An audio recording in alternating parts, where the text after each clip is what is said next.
আমার ভাইয়েরা তোমরা আমার যে বয়সে ছোট, আমি তুমি করেই বলি, সরকার নামানো আর সরকার চালানো এক কথা না। ভাইয়েরা, তোমাদের মনে রাখতে হবে, তোমরা হয়তো 10 বলে 20 রান করেছো, কিন্তু 180 রান বাংলাদেশের মানুষ করেছে 17 বছর।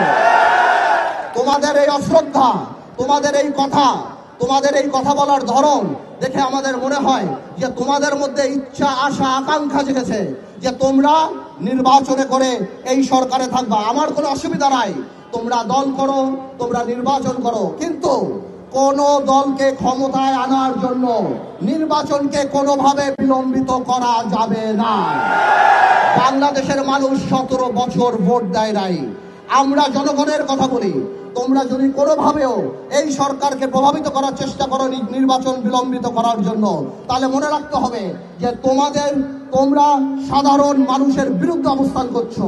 আর সাধারণ মানুষের বিরুদ্ধে অবস্থান করলে আমার ভাইয়ের একটা কথা পরিষ্কার, শেখ হাসিনা বা আওয়ামী লীগ সরকারের কিন্তু 17 বছরে মাথা খারাপ হয়ে গেছে। তোমাদের মাথা খারাপ হতে 17 মিনিট সময় লাগবে না ভাই। ডিসেম্বর কিংবা জানুয়ারি নাগাদ বাংলাদেশের নির্বাচন অনুষ্ঠিত হবে।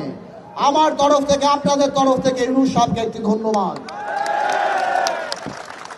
তবে কিছু কথা খোলাখুলি বলে দিতে চাই ইউনূস সাহেব, আপনাকে এবং আপনার সরকারকে।